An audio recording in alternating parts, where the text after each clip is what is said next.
Dear students, under the lecture series on Laplace transforms, in our previous video, we learnt about the definition of Laplace transform. In this video lecture, we will be learning two significant properties of Laplace transforms, that is the linearity property and the scalar property. So the first property we have here is linearity property.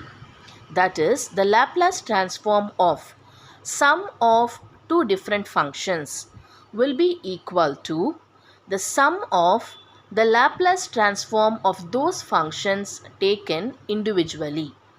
So first we shall prove this linearity property, for which we have to consider the left hand side. The given left hand side is Laplace transform of f of t plus g of t. Now this can be written as equal to integral 0 to infinity e to the power negative st f of t plus g of t dt.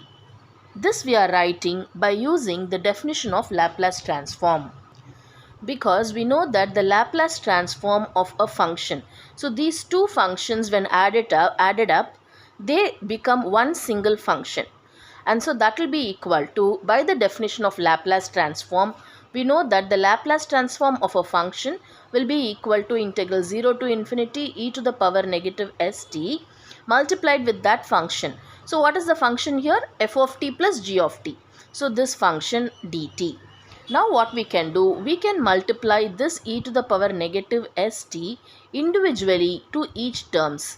So this can be written as integral 0 to infinity e to the power negative st f of t plus e to the power negative st g of t dt. We can now separate these two integrals. So we can take this integral 0 to infinity for this function first and then for this second function. So we can separate these two integrals. So this can be written as equal to integral 0 to infinity e to the power negative st f of t. So this function with respect to dt plus. So this plus. Now next integral will be integral 0 to infinity. What is the second function? E to the power negative st g of t dt. But by the definition of Laplace transform, we know that this integral will be equal to capital L of f of t. So by the definition of Laplace transform, so this is the Laplace transform of the function f of t. In a similar way, this integral is the Laplace transform of the function g of t. So plus Laplace transform of the function g of t. So therefore, we have proved that the Laplace transform of f of t plus g of t is equal to Laplace transform of f of t plus Laplace transform of g of t. Hence, we have proved the linearity property. So this property will be used in solving the problems of Laplace transform. We shall now learn the next property, which is the scalar property. So here we have the scalar property. Laplace transform of a function multiplied by a constant will be equal to the constant multiplied with the Laplace transform of the function f of t. So this is known as the scalar property.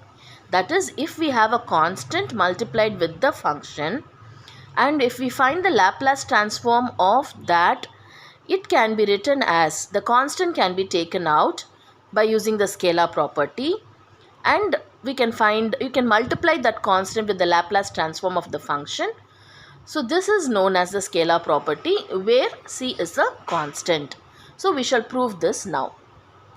Now in order to prove this property, we will consider the left hand side. The left hand side is given by Laplace transform of c f of t.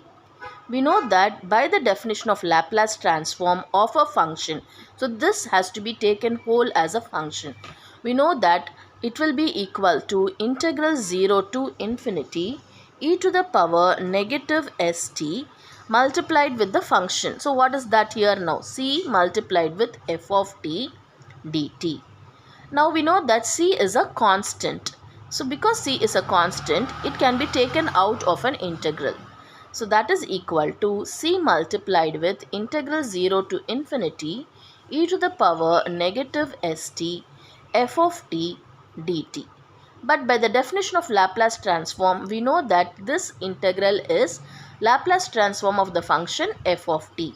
So this will be equal to c multiplied with Laplace transform of the function f of t, which is the right hand side.